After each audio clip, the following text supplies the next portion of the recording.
దేవుడు ఎప్పుడు ఒక మాట చెప్తాడు. దేవుడు కాలాలను సమయాలను బట్టి మాట్లాడతాడు. ఫస్ట్.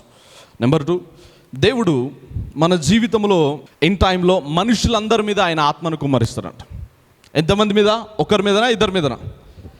మనుషులందరి మీద. అంటే అందరూ దేవుని ఆత్మతో నింపబడాలి. వాక్యం ఏం సెలవిస్తుంది అంటే, మీ యవ్వనులు ఏం చూస్తారంట? దర్శనాలు చూస్తారు. మీ యవ్వనులు కలలుగందురు, వృద్ధులు. అంతేనా? నా లైన్ కరెక్టేనా? ఇప్పుడు చదవలేదంటారా? సో 100% మనందరి జీవితంలో, ఎందుకంటే ఇన్ టైం చర్చ్ ఎట్లుండాలి అంటే, చర్చ్లో ఉన్న ప్రతి ఒక్కరు, అంటే నా డ్రీమ్, చర్చ్లో ఉన్న ప్రతి ఒక్కరు ప్రొఫెసీ చెప్పాలా, చర్చ్లో ఉన్న ప్రతి ఒక్కరు టంగ్స్ మాట్లాడాలా, చర్చ్లో ఉన్న ప్రతి ఒక్కరు టంగ్స్ ఇంటర్ప్రిట్ చేయాలా, చర్చ్లో ఉన్న ప్రతి ఒక్కరికి ఆల్మోస్ట్ చాలా గిఫ్ట్స్ ఉండాలి.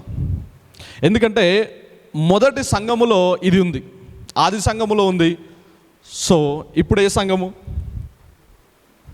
మనం ఏ సంఘం అంటే కడవరి సంఘం కదా. సో కడవరి కాలంలో మనం ఉన్నాం కాబట్టి, ఎందుకంటే ఇది జరుగుతూనే లోకం యేసయ్య వైపుకు తిరుగుతుంది. ఆమేన్. యెహోషువ గ్రంథము అందరూ చెప్పండి ఈరోజు, యేసయ్య నన్ను కూడా నీ రాజ్య వ్యాప్తి కొరకు ఏదో విధంగా వాడుకొనమని నేను వేడుకొంచున్నాను. ఆమేన్. యెహోషువ గ్రంథము 2వ అధ్యాయం, జాషువా చాప్టర్ 2 మొదటి వచనం నుంచి చూద్దాం. నూను కుమారుడైన యెహోషువ వేగుల వారైన 2 మనుషులను పంపించి, మీరు పోయి ఆ దేశమునకు ముఖ్యంగా యెరికోను చూడమని వారితో చెప్పి, షిత్తీము నొద్ద నుండి వారిని రహస్యముగా పంపారు. హల్లెలూయా. ఎందుకంటే మనము కూడా, ఎందుకంటే యెహోషువ మోషే దగ్గర 40 సంవత్సరాలు సుశరికం చేసిండు. ఎన్ని సంవత్సరాలు? 40 years. ఎందుకంటే ఐగుప్తులో నుంచి బయటకు వెళ్ళేటప్పుడు మోషేతో యెహోషువ కాలేబు ఉండేది. సో ఈ 40 years సుశరికం చేసినప్పుడు యెహోషువ మోషే దగ్గర చాలా విషయాలు నేర్చుకున్నాడు, చాలా విషయాల్లో అభిషేకాన్ని పొందుకున్నాడు, జ్ఞానాత్మను పొందుకున్నాడు, దేవుని సామర్థ్యాన్ని పొందుకున్నాడు. మోషేను వాడుకున్నట్టు యెహోషువను వాడుకోలేదు. హల్లెలూయా. మోషేకు భిన్నంగా దేవుడు యెహోషువను వాడుకున్నాడు. అయితే ఇక్కడ మనం వాక్యం చూసుకున్నట్లయితే, ఇక్కడ వాక్యం ఏం సెలవిస్తుంది? యెహోషువ అంట ఎంతమందిని పంపిస్తుండే ఇక్కడ? 2 వేగుల వారిని. మీరు వెళ్ళి దేన్ని చూసి రమ్మంటుండు? మీరు పోయి ఆ దేశమును ముఖ్యంగా యెరికోను చూడమని వారితో చెప్పి, మోషే ఆ యొక్క పాలు తేనెలు ప్రవహించే దేశంలోకి ఎంతమందిని పంపిండు? మోషే ఉన్నప్పుడు 12 మందిని పంపుతాడు కదా. ఎగ్జాక్ట్ 12 మందిని పంపిస్తే, ఆ 12 మందిలో 2 ఏ సమాచారం తెస్తారు? మంచి సమాచారం తెస్తారు. అంటే ఎందుకు ఈయన 2 పంపిండంటే, ఇంకా 12 మందిని పంపితే మళ్ళీ నాకు కూడా పెద్ద పరిచయం ఎందుకు?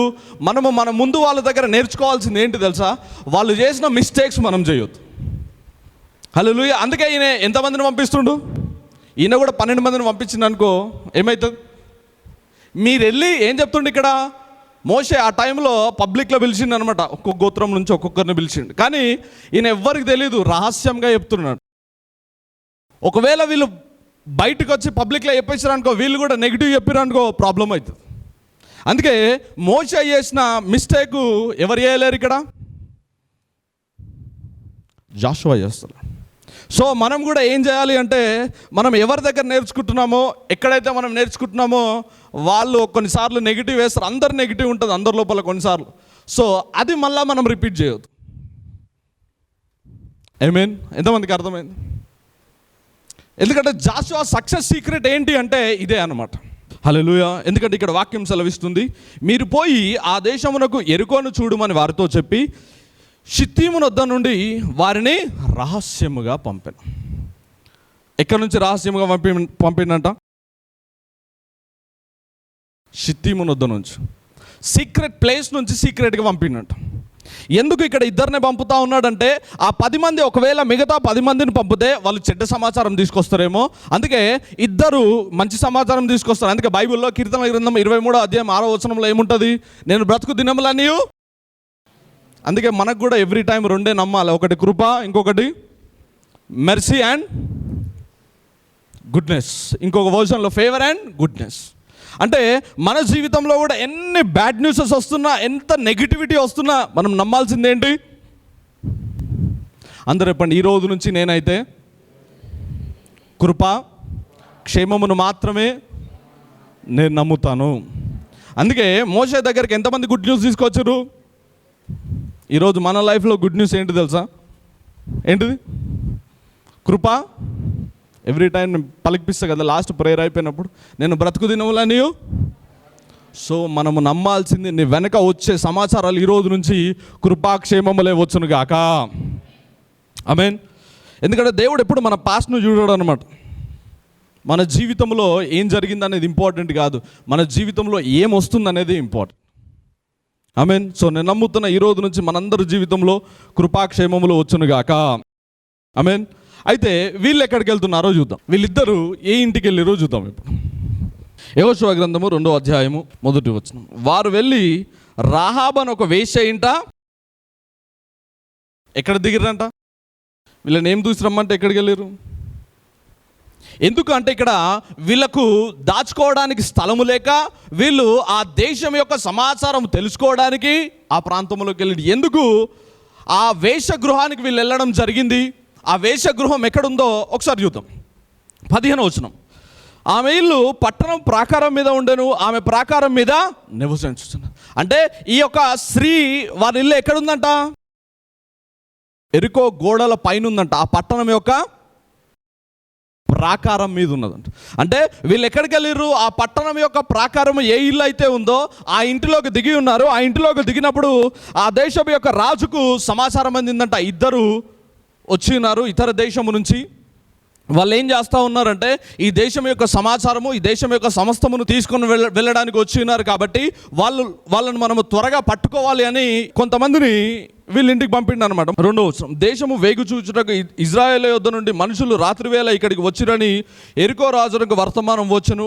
అతడు నీ యొద్దకు వచ్చి నీ ఇంట చేరిన మనుషులను వెలుపలికి తీసుకొని రమ్ము, వారు ఈ దేశమంతటిని వేగు చూచుటకై వచ్చి ఉన్నారని చెప్పుటకు రాహాబు వద్దకు మనుషులను పంపగా ఆ స్త్రీ ఇద్దరు మనుషులను తోడుకొని దాచిపెట్టి, ఈ మనుషులు నా యొద్ద వచ్చిన మాట నిజమే, వారు ఎక్కడి నుంచి వచ్చుదురో నేను ఎరగను. చీకటి పడి ఉండగా గవని వేయబడు వేలకు ఆ మనుషులు వెలుపలికి వెళ్ళారు. హల్లెలూయా. ఇక్కడ ఎప్పుడైతే సమాచారం వచ్చిందో రాజు దగ్గర నుంచి వచ్చిర్రంట. రాజు దగ్గర నుంచి వచ్చినప్పుడు ఆ స్త్రీ ఏమంటుంది? వాళ్ళిద్దరిని ఇంట్లో దాపెట్టి ఏం చెప్తుందంట? సమాచారము వచ్చిన వాళ్ళతో, వాళ్ళు ఎక్కడికి వెళ్ళారో తెలీదు, వాళ్ళైతే వచ్చిన మాట నిజమే, కానీ వాళ్ళు చీకటి వేళలో ఇక్కడ నుంచి వెళ్ళిపోయారు అని చెప్తుంది. ఎందుకు ఈ స్త్రీ 2 మిస్టేక్ చేస్తుంది ఇక్కడ? ఒకటేంటి? అబద్ధం ఆడుతూ ఉంది. రెండోది ఏంటి? వాళ్ళని దాపెట్టి. ఎందుకంటే యాక్చువల్లీ ఇక్కడ ఎరికోలో ఉన్న వాళ్ళకు, ఇజ్రాయెల్ ప్రజలకు అగెనెస్ట్ అనమాట. వీళ్ళు శత్రువు దగ్గర ఎందుకు ఈ స్త్రీ వీళ్ళకి సహాయం చేయడం జరుగుతుంది? హల్లెలూయా. ఎందుకు ఈ స్త్రీ దగ్గరికే ఈ ఇద్దరు వ్యక్తులను పంపడం జరిగింది, ఈ ఇద్దరు వ్యక్తులు వెళ్ళడం జరిగింది? ఎందుకంటే దేవునికి ప్రతి ఒక్కరి జీవితంలో ఒక ప్రణాళిక ఉంటుంది. నీ జీవితంలో జరిగే సమస్తము దేవునికి చూడకుండా, దేవుడు ఎరగకుండా ఏది జరగదు. ఈ స్త్రీ జీవితంలో కూడా ఈ ఇద్దరు వ్యక్తులు వాళ్ళ ఇంటికి రావడానికి one of the main reason ఏంటి అంటే, ఈ స్త్రీకి ఈ దేవుడు ఏంటో తెలుసు అంట ఫస్ట్. హల్లెలూయా. ఏంటంటే ఇక్కడ చూద్దాం 9వ వచనం. యెహోవా ఈ దేశమును మీకు ఇచ్చుచున్నాడనియు, మీ వలన మాకు భయం పుట్టుననియు, మీ భయం వలన ఈ దేశస్తులందరికీ ధైర్యము చెడుననియు నేను ఎరుగుదును. 11వ వచనం. మేము వినినప్పుడు మా గుండెలు కరిగిపోయాను. మీ దేవుడైన యెహోవా పైన ఆకాశమందును క్రింద భూమి అందును దేవుడే, మీ ఎదుట ఎట్టి మనుషులకైనను ధైర్యము చాలకపో. అంటే ఈ దేవుడు గొప్ప దేవుడు, ఈ దేవుడు ఆకాశాన్ని భూమిని సమస్తాన్ని సృష్టించిన దేవుడు, ఈ దేవుడు శక్తివంతుడు, ఈ దేవుడు బలమైన దేవుడు, ఈ దేవునికి సమస్తము సాధ్యము, ఈ దేవుడు ఎర్ర సముద్రాన్ని పాయలు చేసిండు, ఈ దేవుడు గొప్ప కార్యాలు చేసి ఉన్నాడని ఎవరికి తెలుసు అంట? ఈ స్త్రీకి తెలుసు. కాబట్టే ఈ స్త్రీ యొద్దకు ఇద్దరు పురుషులు పంపబడ్డారంట. హల్లెలూయా. ఎందుకు ఈ స్త్రీ ఇక్కడ దాపెట్టినప్పుడు ఒకవేళ రాజుకు సమాచారం అంతా ఈ స్త్రీని కూడా లోపలేస్తారు. హల్లెలూయా. ఎందుకంటే కొన్నిసార్లు నీ జీవితంలో కొన్ని సమస్యలు అలో అవుతాయి. అది ఎలా అంటే దేవుని చిత్త ప్రకారము దేవుడిని నమ్మి నీ జీవితంలోకి పంపిస్తాడు. ఈ స్త్రీ కాకుండా ఇంకా ఎవరి జీవితంలో ఎక్కడికి వీళ్ళని పంపించినా, ఎక్కడికి వీళ్ళు వెళ్ళినా వీళ్ళు దొరికిపోతుండే. హల్లెలూయా. మన జీవితంలో కూడా కొన్నిసార్లు ఏం జరుగుతాయి అంటే కొన్ని సమస్యలు రావచ్చు, కొన్ని ఇబ్బందులు రావచ్చు, కొన్ని కష్టాలు రావచ్చు, కొన్ని అవమానాలు రావచ్చు, కొన్ని కుటుంబ సమస్యలు రావచ్చు. హల్లెలూయా. ఎందుకంటే యోబు గ్రంథం 1వ అధ్యాయం 8వ వచనం చూద్దాం. నీవు నా సేవకుడైన యోబు సంగతి ఆలోచించితివా? అతడు యథార్థవంతుడును న్యాయవంతుడై దేవుని యందు భయభక్తులు కలిగి చెడుతనము విసర్జించిన వాడు భూమి మీద అతని వంటి వాడు ఎవడునూ లేడు. ఎందుకు ఇక్కడ యోబు జీవితంలో సమస్య వచ్చింది? యోబు జీవితంలో ఎందుకు సమస్య వచ్చిందంటే సాతానుడు అటు ఇటు తిరుగుతూ ఒకరోజు పరలోకం వెళ్ళిండంట. పరలోకం వెళ్ళినప్పుడు దేవుడు టాపిక్ తీస్తుండు. ఎవరు టాపిక్ తీస్తుండు? యోబు టాపిక్. సాతాను తీసిందా? దేవుడు తీస్తుండే. ఇక్కడ దేవుడే తీస్తుండే. ఎందుకు యోబు టాపిక్ తీస్తుండంటే యోబు యథార్థవంతుడని తెలుసు, యోబు దేవుని యందు భయభక్తులు కలిగిన వాడు తెలుసు, యోబు ఆయన వంటి విశ్వాసం కలిగిన వ్యక్తి ఎవరు లేరు. ఆయన జీవితంలో ఎన్ని శోధనలు వచ్చినా దేవుని వదిలిపెట్టడని దేవునికి తెలుసు. హల్లెలూయా. అందుకే సాతానుడు పర్మిషన్ తీసుకుంటాడు. నువ్వు యోబుకి అంతా ఉట్టిగానే ఇచ్చినవా? ఆయనకు అన్నీ ఉన్నాయి కాబట్టి నిన్ను ఆరాధిస్తూ ఉన్నాడు. అయితే అతని ప్రాణము తప్ప అతనికున్న సమస్తము తీసేయమన్నప్పుడు అతని జీవితంలో అన్నీ కోల్పోతాడు యోబు. తన జీవితం అన్నీ కోల్పోయినప్పుడు అయినా కానీ ఏమంటాడు తెలుసా? ఈ దేవుని గణపరుస్తాడు కానీ దూషించాడు. ఈవెన్ యోబు వాళ్ళ వైఫ్ ఏమంటుంది? నువ్వు దేవుని తృణీకరించి చనిపో. కొన్నిసార్లు గుడ్ సజెషన్స్ ఇస్తారు కదా ప్రాబ్లంలో ఉన్నప్పుడు. హల్లెలూయా. కొంతమంది ఏం చేస్తారు? మంచి సజెషన్లు ఇస్తారు. ఏం జరుగుతుంది అసలు? మంచి మార్పు వస్తుందా? ఈ దేవుని ఇంత ప్రార్థన చేస్తున్నావు, నువ్వు ఇంత న్యాయవంతుని కదా, నువ్వు ఇంత ప్రార్థన పరుడు కదా, నువ్వు రెగ్యులర్గా దేవునికి ఇచ్చేవాడివి కదా, నువ్వు రెగ్యులర్గా ప్రార్థన చేసేవాడివి కదా, నువ్వు రెగ్యులర్గా చర్చికి పోయేవాడివి కదా, ఎందుకు నీ జీవితంలో ఎన్ని ప్రాబ్లమ్స్? ఎందుకంటే కొన్నిసార్లు పరలోకం నిన్ను నమ్మి నీ జీవితంలోకి సమస్యలలో అవుతుంది. ఎవరు నిన్ను నమ్ముతారు? దేవుడు నిన్ను నమ్ముతాడు. ఎందుకంటే వేరేటోళ్ళకి ఆ ప్రాబ్లం వస్తే వెనకకు పోతారు. యోబు కాకుండా వేరేటోళ్ళు ఉంటే నువ్వే చెప్పినావు కదా, పాయిజన్ నీ చేతితో పోయా.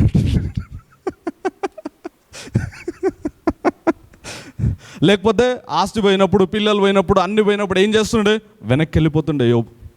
ఏం చేసిండు? దేవుని దూషిస్తుండే, అవమానిస్తుండే. అన్ని జరిగినా దేవుని దూషించలేదు. ఏంటి అంటే పరలోకంలో ఉన్న దేవుడు యోబుని నమ్మిండంట. ఈరోజు నీ జీవితంలో ఎన్ని శ్రమలు వస్తున్నా, ఎన్ని ఇబ్బందులు వస్తున్నా, ఎన్ని కష్టాలు వస్తున్నా, ఎన్ని డిలేస్ వస్తున్నా నీ నోటి నుంచి దేవుని ఇంకా నెగిటివ్ నువ్వు మాట్లాడలేవు. ఎందుకు అంటే హెవెన్ నిన్ను నమ్మింది కాబట్టి. ఎవరు నిన్ను నమ్మింది? పరలోకం నిన్ను నమ్మింది. అందరూ చెప్పండి, నన్ను అయితే దేవుడు నమ్ముతున్నాడు. ఆమేన్. కొన్నిసార్లు నువ్వు నమ్మడం కాదు, ఆయన నిన్ను నమ్ముతాడు. చాలామంది అనుకుంటారు, బ్రదర్ నాకే ఎందుకు ఈ శ్రమ, నాకే ఎందుకు ఇది అలో అయిందంటే దేవుడు నిన్ను నమ్మిండు. మరి వేరేటోళ్ళని నమ్మితే వాళ్ళు ఏం చేస్తారు? తెలుసు కదా మనకు. మన పక్క వాళ్ళే ఉంటారు కొన్నిసార్లు, ఏం జరిగింది బ్రదర్, దేవుడు చేయడు, ఏం చేయడు అంతా అనేసి వెనకకి వెళ్ళిపోతారు. నువ్వు ఏం చేయకపోయినా మళ్ళీ చర్చకు వస్తావు, మళ్ళీ ప్రార్థన చేస్తావు, మళ్ళీ దేవుడు అంటావు, మళ్ళీ ఉపవాసం అంటావు, మళ్ళీ ఇదంటావు, మళ్ళీ అదంటావు. ఎందుకంటే దేవుడు నిన్ను నమ్ముతా ఉన్నాడు. ఆమేన్. అంటే ఈ దేవుని గొప్పతనము తెలుసు, ఈ దేవుడు చేసిన ఆశ్చర్యకార్యాలు తెలుసు. ఏదో ఒక రోజు ఈ దేవుడు నా పరిస్థితిని మారుస్తాడు. హల్లెలూయా. ఏదో ఒక రోజు ఈ దేవుడు నన్ను దీవిస్తాడు, ఏదో ఒక రోజు ఈ దేవుడు నన్ను గొప్ప చేస్తాడు. హల్లెలూయా. అందుకే ఏం చేసిందంట తెలుసా? దేవుడు ఈ స్త్రీని ఎంచుకున్నట్ట. ఈరోజు ఈ భూమి మీద అందరూ బిజీగా ఉన్నారు. చాలామంది చెప్తా ఉంటాను కదా, సండే ఇంకా ఈవినింగ్ పార్టీస్ ఉంటాయి ఫ్యామిలీస్లలో. ఇంకా సండే చాలామంది బిజీగా ఉంటారు. ఎందుకు నిన్నే చర్చికి పంపిస్తుండు? ఎందుకు ఈ వాక్యం నువ్వే ఎందుకు వినాలా? ఎందుకు నీ జీవితంలో మేబీ సమస్యలు వచ్చిన, మేబీ అబద్ధాలు వచ్చి ఉండొచ్చు, 2 గంటలలో మళ్ళీ వస్తా. ఎందుకంటే కొంతమంది చెప్తారు, బ్రదర్ మేము వాక్యం వినేటప్పుడు ఎవ్వరు వినరు, ఫోన్ చేస్తారన్నమాట, ఇయర్ ఫోన్స్ పెట్టుకొని దుప్పటి పెట్టుకొని వాక్యం వింటారట కొంతమంది. హల్లెలూయా. మమ్మల్ని ఇంట్లో వాక్యం విననియరు బ్రదర్. హల్లెలూయా. ఎందుకంటే ఈరోజు దేవుడు నేను నమ్ముతున్నాడు కాబట్టి యోబుకి ఎట్లయితే డబుల్ పోర్షన్ బ్లెస్సింగ్ వచ్చిందో నీ జీవితంలో డబుల్ పోర్షన్ బ్లెస్సింగ్ వచ్చును గాక. నువ్వు అన్ని కోల్పోయిన సమస్తము అయినా కానీ నువ్వు పట్టుకున్నావా? ఈరోజు దేవుడు ఏం చేయబోతా ఉన్నాడంటే యోబును ఒట్టిగా వదిలిపెట్టలే, యోబును మరలా 2 ఆశీర్వదించినంట. 4 తరాలు చూసే విధంగా దేవుడు ఆశీర్వదించినాడు. ఎవరినైతే దేవుడు నమ్ముతాడో వాళ్ళకి లాంగ్ లైఫ్ ఉంటుంది తెలుసు. హల్లెలూయా. అంటే ఈరోజు మనల్ని అందరిని ఎవరు నమ్ముతారు? ఎంతమంది నమ్ముతున్నారు అంటారు? నిజంగా నన్ను అయితే నమ్ముతుండే మిమ్మల్ని. Glory to lord. ఆమేన్. ఎందుకంటే దేవుడు, అందుకే అందరికీ సమస్యలు రావు. మనం అందరికీ చూస్తూ ఉంటాం, అందరికి వస్తాయి సమస్యలు. అందరు హ్యాపీగా ఉంటారు కదా చుట్టూ. చాలామంది బ్రదర్ వాళ్ళకి పెళ్ళిళ్ళు అయిపోతున్నాయి, వాళ్ళకి పిల్లలు ఉట్టేస్తారు, వాళ్ళు ఇల్లు కట్టేసుకుంటారు, వాళ్ళ జీవితంలో అన్నీ మారుతున్నాయి బ్రదర్. మాకు మేబీ తోటి క్రైస్తవులకే తేడా రావచ్చు, నీకు ఇంకా రాకపోవచ్చు. అంటే తేడా ఏంటంటారు ఇక్కడ? ఎవరెవరిని నమ్ముతారు? నువ్వు దేవుని నమ్ముతున్నావా, దేవుని నిన్ను నమ్ముతుంటా? హల్లెలూయా. ఎందుకంటే ఆయన నిన్ను ప్రేమిస్తున్నాడు కాబట్టి, నువ్వు ఆయనను వదలవని తెలుసు కాబట్టే నీ జీవితంలో డిలే అవుతుంది. ఎందుకు యోబు జీవితంలో ఎందుకు అంత గొప్ప సమస్య వచ్చింది, ఆ సమస్యతో పాటు అంత గొప్ప అద్భుతం జరిగింది అంటే యోబును దేవుడు నమ్మిండు. సేమ్ వే ఈరోజు నీ జీవితంలో ఎంత గొప్ప సమస్య ఉన్నా ఒకటి గుర్తుపెట్టుకో, గొప్ప ఆశీర్వాదము దేవుడు నీ జీవితంలోకి పంపబోతా ఉన్నాడు. గొప్ప ఐశ్వర్యాన్ని నీ జీవితంలోకి పంపబోతా ఉన్నాడు. నీ జీవితంలోకి కోల్పోయిందంతా తిరిగి ఆయన కృప చూపించబోతాం. ఇప్పుడు పాయిజన్ ఇప్పుడు తాగుమన్నది కదా ఆమె, మళ్ళీ వచ్చినప్పుడు ఏం చెప్పుండొచ్చు? నా పాయింట్ అర్థమైందా మీకు? అప్పుడు అన్నీ పోయినప్పుడు ఏమన్నది? పాయిజన్ తాగి ఫస్ట్ దేవుని దూషించి, కానీ ఇప్పుడు అన్నీ వచ్చినప్పుడు ఈ దేవుడు నిజంగా గొప్ప దేవుడు. అన్నీ వచ్చినప్పుడు అందరూ అదే డైలాగ్ వేస్తారు కదా, నిజంగా ఈ దేవుడు గొప్ప దేవుడు. అన్నీ ఉన్నప్పుడు కాదు, ఏమీ లేనప్పుడు ఏమంటున్నాం అనేది ఇంపార్టెంట్. హల్లెలూయా. ఎందుకంటే చాలామంది అన్నీ ఉన్నప్పుడు అన్నీ చెప్తారు కదా, ఈ దేవుడు గొప్ప దేవుడు, గొప్ప అద్భుతాలు చేస్తాడు. ఈ స్త్రీ ఎవరండి? ఒక వేశ్య ఏం మాట్లాడుతుంది? ఈయన గొప్ప దేవుడు, భూమిని ఆకాశాన్ని సమస్తాన్ని సృష్టించిన దేవుడు, ఆయన సమస్తం మీద అధిపతి, ఆయన ఎర్ర సముద్రాన్ని పాయలు చేసిండు. ఇది ఎప్పుడు జరిగిన స్టోరీలు ఇవన్నీ? 40 ఏండ్ల కింద. ఆల్మోస్ట్ వీళ్ళు పాలు తెనలు ప్రవహించే దేశంలోకి అడుగుపెట్టే కొద్ది రోజులు, మేబీ నెలల ముందు అనుకోండి. అంటే ఈ టైంలో 40 years తర్వాత అద్భుతాలు గుర్తుపెట్టుకున్నది అంటే ఈ స్త్రీ, అంటే దేవుని కోసం ఎంతగా తెలిసి ఉండొచ్చు ఈ స్త్రీకి. తెలిసింది, కానీ ఈమెను విడిపించే వాళ్ళు ఎవరు లేరు ఆ సమయంలో. హల్లెలూయా. స్టిల్ ఆమెకు దేవుని గురించి తెలుసు, అయినా కానీ పాపంలో ఉంది. కానీ ఈ స్త్రీని విడిపించడానికి మేబీ నేను అనుకుంటాను 2 పురుషులను అక్కడ పంపి ఉన్నాడని నేను అనుకుంటాను. లేకపోతే ఆ స్త్రీ ఏమవుతుండే, ఆ ఎరుకో గోడలు కూలిపోయినప్పుడు ఎరుకో అంతా హతం చేయబడ్డప్పుడు ఆ స్త్రీ కూడా హతం చేయబడుతుండే. కానీ ఈ స్త్రీకి తెలుసు ఈ దేవుని గొప్పతనం కాబట్టి ఈ స్త్రీ ఏమైందంట? తిరిగి జీవించిందంట. హల్లెలూయా. హెబ్రీయులకు రాసిన పత్రిక 11వ అధ్యాయము 29వ వచనం. విశ్వాసమును బట్టి వారు పొడినేల మీద నడిచినట్లు ఎర్ర సముద్రంలో పడి నడిచిపోయిరి, ఐగుప్తీయులు అలాగూ చేయజూచి మునిగిపోయిరి. విశ్వాసమును బట్టి 7 దినములు ప్రదక్షిణం చేయబడిన తర్వాత ఎరుకో గోడలు కూలెను. 31వ వచనం. విశ్వాసమును బట్టి రాహాబను వేశ్య వేగుల వారిని సమాధానంగా చేర్చుకున్నందున అవిధేయులతో పాటు నశింపకపోయాను. అంటే ఈ స్త్రీ ఎప్పుడైతే విశ్వాసంతో చేర్చుకుందంట, ఎందుకు? నేను వీళ్ళని చేర్చుకుంటే ఈ దేవుడు నన్ను కాపాడుతాడు, ఈ దేవుడు నన్ను విడిపిస్తాడు, ఈ దేవుడు అందరూ చనిపోతారు, అందరూ మునిగిపోతారు, కానీ నా కుటుంబము నేను చనిపో. హల్లెలూయా. ఒకవేళ ఆమె క్రియల వలన ఆమె తీర్పు పొందుంటే ఆమె ఏం కావాలి? ఫస్ట్ ఆమెనే చనిపోవాలి. కానీ దేవుడు ఎప్పుడు నీ క్రియలను చూడడంట, ఆయన నీతిని చూస్తాడంట. హల్లెలూయా. పరలోకమందున తండ్రి ఎప్పుడు నిన్ను చూడాలి అంటే యేసయ్యలో నుంచే చూస్తాడంట. నేను డైరెక్ట్ చూడండి. ఎందుకు? నేను డైరెక్ట్ చూస్తే నీ పాపాలు యేసయ్యలో నుంచి ఎందుకు చూస్తాడు తెలుసా? నీ పాపాలన్నీ యేసయ్య మీద తీసివేయబడ్డాయి కాబట్టి. హల్లెలూయా. ఇక్కడ ఈ స్త్రీని ఏం చెప్తా ఉన్నాడు? ఈ స్త్రీని గురించి విశ్వాసమును బట్టి రాహాబను వేశ్య. ఈ 11వ అధ్యాయం ఏంటి తెలుసా? విశ్వాసుల పట్టిక అంటాం. హల్లెలూయా. అంటే విశ్వాస వీరుల అధ్యాయం ఇది. హెబ్రీయులు 11. ఈ విశ్వాసుల వీరుల పట్టికలో ఎవరిని తీసుకొచ్చి పెట్టిండు దేవుడు? ఎవరిని పెట్టిండండి? వేశ్య. ఇక్కడ కూడా పేరు అదే ఉంది, వేశ్య అని ఉందా, ఇంక మారింది? హల్లెలూయా. ఏముంది చూద్దాం ఇక్కడ. విశ్వాసమును బట్టి రాహాబను వేశ్య వేగుల వారిని సమాధానముగా చేర్చుకున్నందున అవిధేయులతో పాటు నశింపకపోయాను. హల్లెలూయా. అంటే ఈ స్త్రీ నశించలేదంట. అంతే. దాని కింద వచనం చూద్దాం.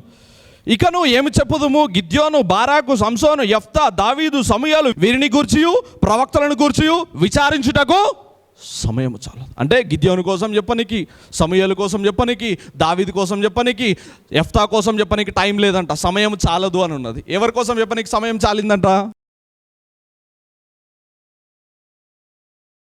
ఈమె దావీదు కంటే గొప్ప స్త్రీయా?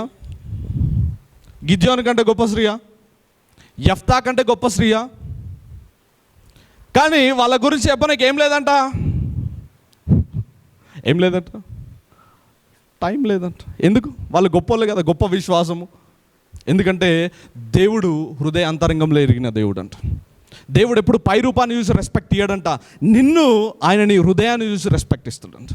మనుషులు ఏం చేస్తారు? నీకు డబ్బు ఉంటే రెస్పెక్ట్ ఇస్తారు, నీకు ఇల్లు ఉంటే రెస్పెక్ట్ ఇస్తారు, కారు ఉంటే రెస్పెక్ట్ ఇస్తారు, బ్యాక్గ్రౌండ్ ఉంటే రెస్పెక్ట్ ఇస్తారు, ఎడ్యుకేషన్ ఉంటే రెస్పెక్ట్ ఇస్తారు, మంచి జాబు, మంచి పొజిషన్ అన్నీ ఉంటే నీకు రెస్పెక్ట్ ఇస్తారు. కానీ దేవుడు ఏం చేస్తుండే ఇక్కడ?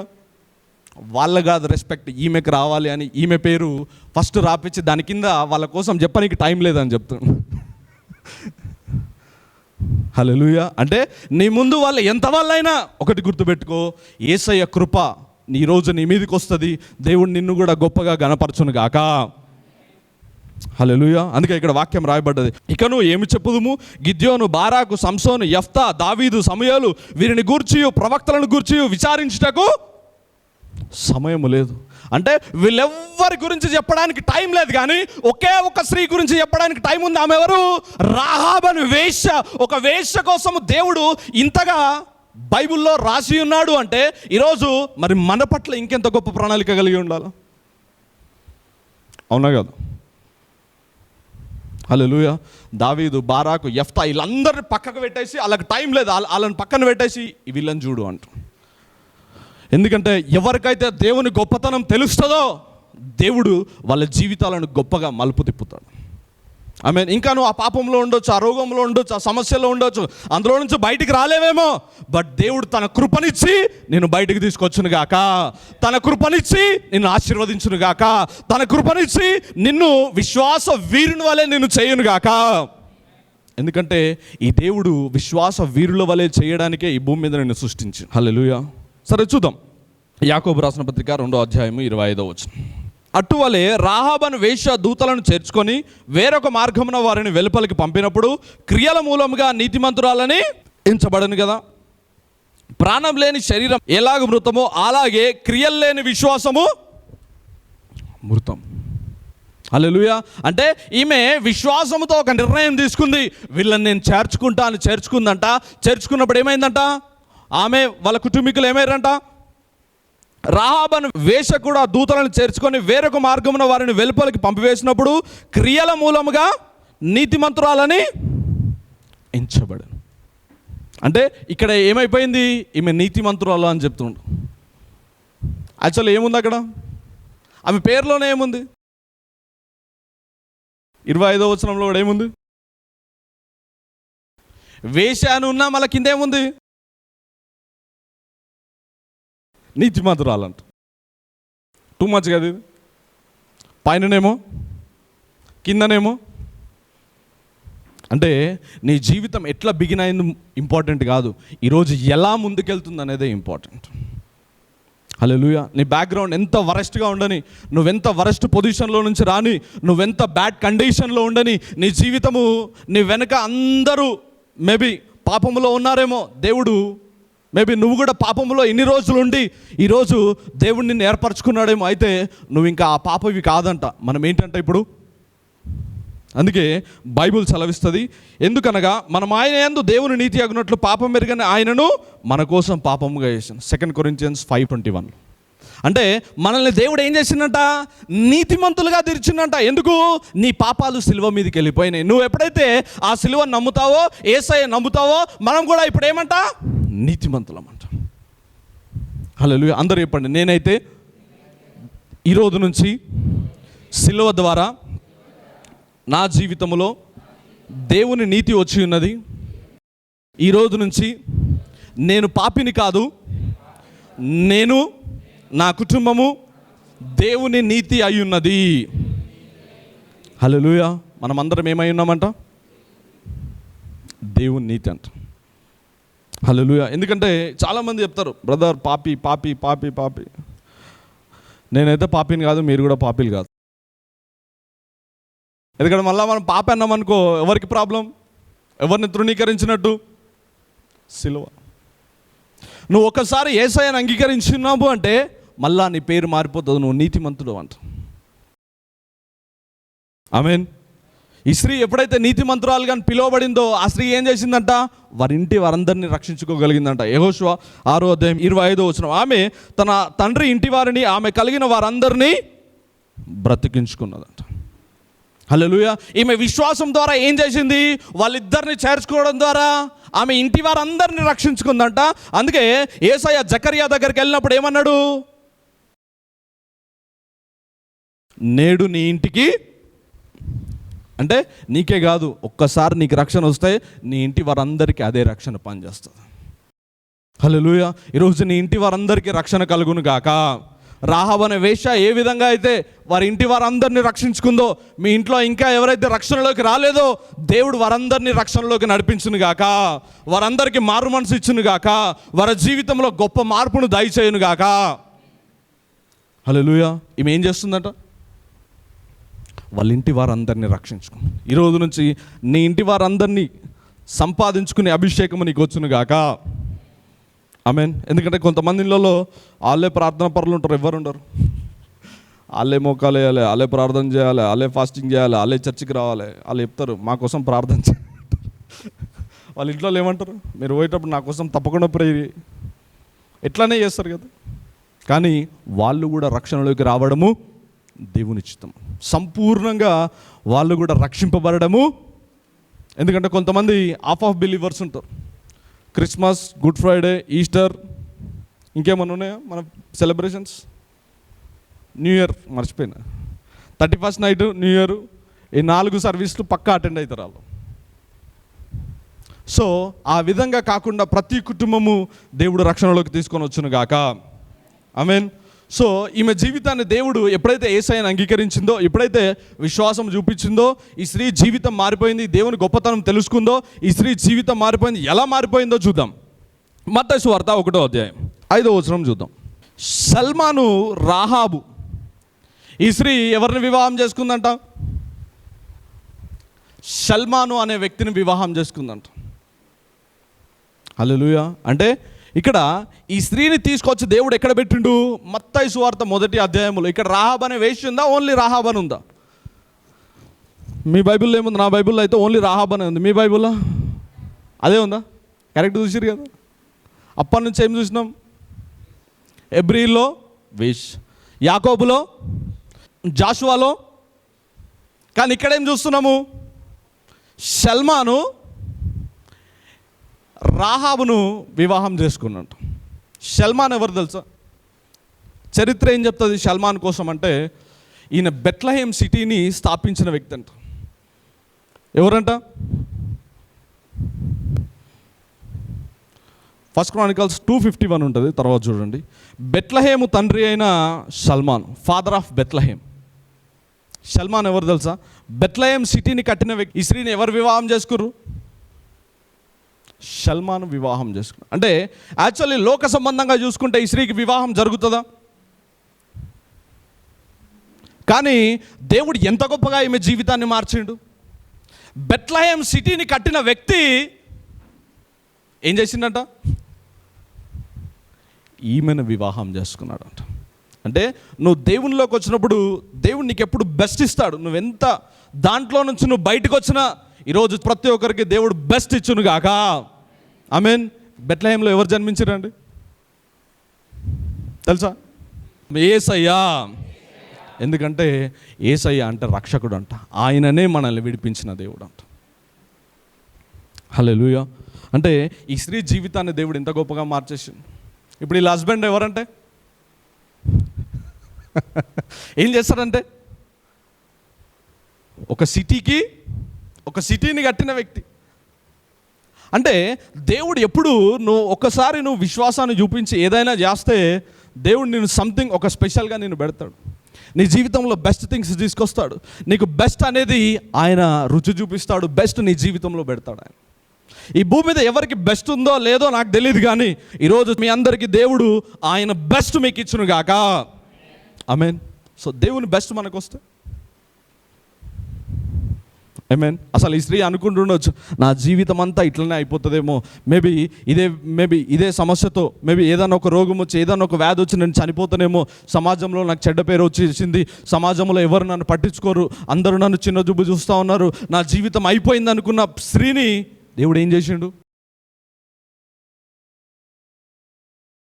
గొప్పగా ఆశీర్వదించడం మొదలుపెట్టాడు. హల్లెలూయా. దాని తర్వాత ఏముంటుంది తెలుసా? షల్మాను రాహాబునందు ఎవరిని కన్నదంట? బోయాజును అన్నదంట. బోయాజు ఓబేదుని కన్నాడంట. ఓబేదు యెషయిని కన్నాడంట. యెషయి దావీదుని కన్నాడంట. దావీదు యేసయ్యని కన్నాడంట. అంటే ఇప్పుడు యేసయ్య వాళ్ళ గ్రాండ్ మదర్ అంటే ఎవరని చెప్పాలా? వేశ్య అని చెప్తే ఏమంటాయి? దూతలు వచ్చి ఏవో తీసుకొని కొట్టేసి. హల్లెలూయా. అంటే ఇప్పుడు వేశ్య అనొచ్చా? ఎందుకు? దేవుడు కంప్లీట్గా పరిస్థితిని మార్చేసాడు. అంటే ఈరోజు నువ్వు ఏ పరిస్థితుల్లో ఉన్నా, ఏ విధంగా ఉన్నా, ఎటువంటి పరిస్థితుల్లో ఉన్నా, ఈ దేవుడు గొప్పవాడని నీకు తెలిసి ఉంటే చాలు, ఆయన నిన్ను వాడుకుంటాడు. ఆమేన్. మేబీ ఎంత పాపములో ఉన్నా, ఎంత లోకములో ఉన్నా, ఎంత శరీర క్రియల్లో ఉన్నా, ఆయన కృప నిన్ను ఆవరిస్తుంది. హల్లెలూయా. ఈ స్త్రీ మీద కృప ఆవరించిందా లేదా? ఈ స్త్రీ నీతి కార్యాలు చేసిందా? ఏమన్నా హోలీగా జీవించిందా? కంప్లీట్గా ఏం చేసింది? పాపములో ఉన్న ఆ స్త్రీకి తెలుసంట ఈ దేవుడు ఎంత గొప్ప దేవుడు. హల్లెలూయా. మేబీ ఈరోజు నువ్వు ఎట్లాంటి పరిస్థితుల్లో ఉన్నా ఈ దేవుడు ఎంత గొప్ప దేవుడో నువ్వు తెలుసుకుంటే చాలు, 100% నీ లైఫ్ని కూడా ట్రాన్స్ఫార్మ్ చేస్తాడు. హల్లెలూయా. అందుకే సిలువ ఏం చేసింది తెలుసా? మనందరి జీవితాలను మార్చడానికి సిద్ధంగా ఉన్నాం.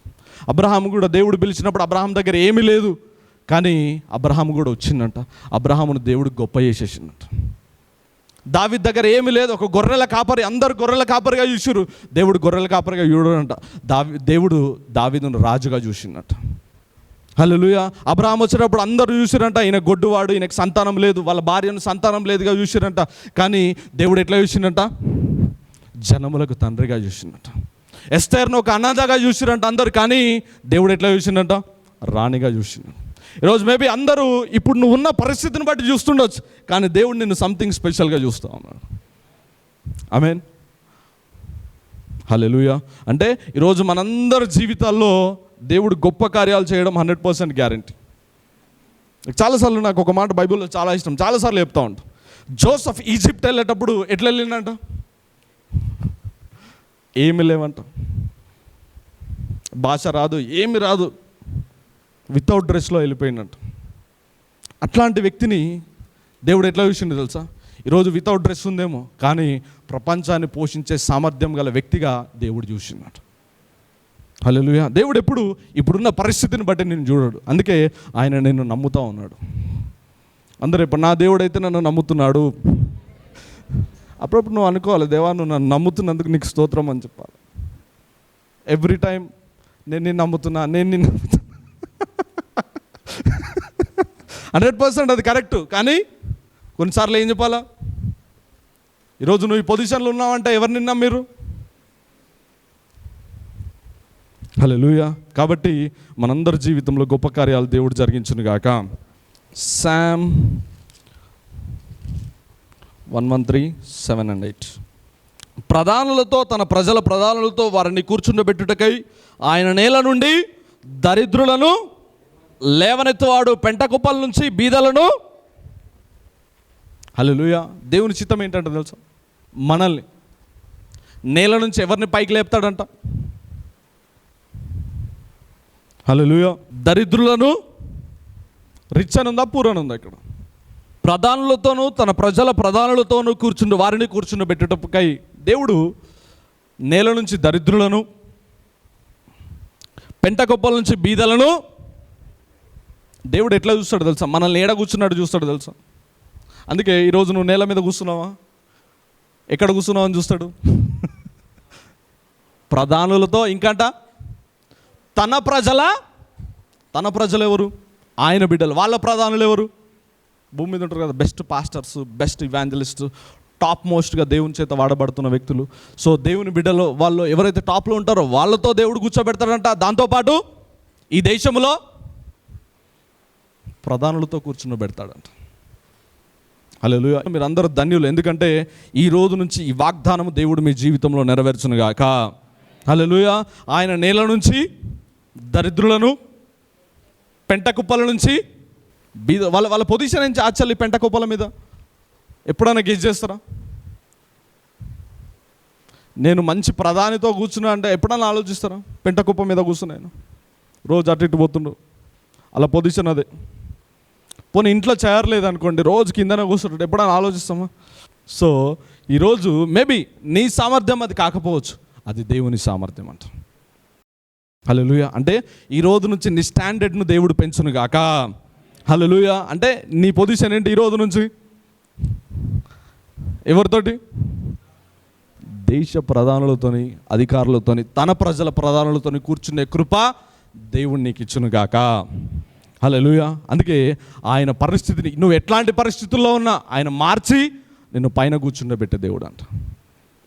మిమ్మల్ని అందరినీ దేవుడు ఉన్నతమైన స్థితిలో కూర్చుండబెట్టును గాక. అందుకే బైబిల్లో ఒక మాట ఉంటుంది, నువ్వు ఎక్కలేని ఎత్తైన స్థానములకు నిన్ను ఎక్కింపజేస్తాడు అంట. అంటే నువ్వు ఎక్కుతావు, అది నువ్వు ఎక్కలేవనే చెప్తుండు అక్కడ, కానీ ఏం చెప్తుండు? నువ్వు ఎక్కలేవు కానీ ఎక్కిచ్చేది నేను. హల్లెలూయా. పైకి తీసుకొచ్చేది నేను, ఆశీర్వదించేది నేను, నిన్ను, నీ జీవితాన్ని మార్చేది. హల్లెలూయా. అంటే ఈ రోజు నుంచి మనందరి జీవితము, రాహాబు మేబీ అనుకోలేదు, ఊహించలేదు, నేను నా గర్భంలో నుంచి యేసయ్య బయటకు వస్తాడు. రాహాబ్ మేబీ కల కూడా రాలేదు రాహాబుకు. అసలు రాహాబుకు ఆమె ఫ్యూచరు ఉందనే ఆలోచన కూడా లేదు. అట్లాంటి స్త్రీని ఏం చేసిండు? ఆమె గర్భంలో నుంచి యేసయ్య ఎట్లయితే బయటకు వచ్చిండో, ఈరోజు యేసయ్య తన సిలువ ద్వారా నీకు కూడా ఆయన కృపనిచ్చి నిన్ను కూడా గొప్ప చేయనుగాక. హల్లెలూయా. నువ్వు ఊహించని కార్యాలు ఆయన చేస్తున్నాడు. అందుకే వాక్యం సెలవిస్తుంది, ఆయన నీ పట్ల దాచి ఉంచిన మేలులు కన్ను చూడలేదు, చెవి వినలేదు, నోరు మాట్లాడలేదు. ఇలాంటి కార్యాలు దేవుడు మన కొరకు దాచి ఉంచినాడు. అంటే ఇంతవరకు ఎవ్వరు చూడని అద్భుతాలు దేవుడు ఏం చేస్తారంట? నీ జీవితంలో చేస్తారంట. ఎవరు వినని అద్భుతాలు నీ జీవితంలో చేస్తారంట. ఎవరు మాట్లాడని అద్భుతాలు, ఎందుకు ఎవ్వరు చూడలేరు. అసలు ఒక వేశ్య నుంచి సృష్టికర్త రావడం ఏంది? సింపుల్ థింగా, ఈజీ. ఎవరన్నా చెప్పుకోవడానికని ఇష్టపడతారా? కానీ దేవుడు ఇష్టపడ్డాడంట, సృష్టికర్త ఇష్టపడ్డాడంట. హల్లెలూయా. ఈరోజు మేబీ అందరూ నిన్ను వెలివేస్తున్నారేమో, మేబీ నిన్ను రిలేటివ్ అని చెప్పుకోవడానికి ఇష్టపడట్లేదేమో, బట్ దేవుడు నిన్ను ఇష్టపడతా ఉన్నాడు. ఎందుకు? నిన్ను గొప్ప చేయడానికి ఆయన ఇష్టపడతా ఉన్నాడంట. హల్లెలూయా. నిన్ను ఆశీర్వదించడానికి ఇష్టపడతా ఉన్నాడంట.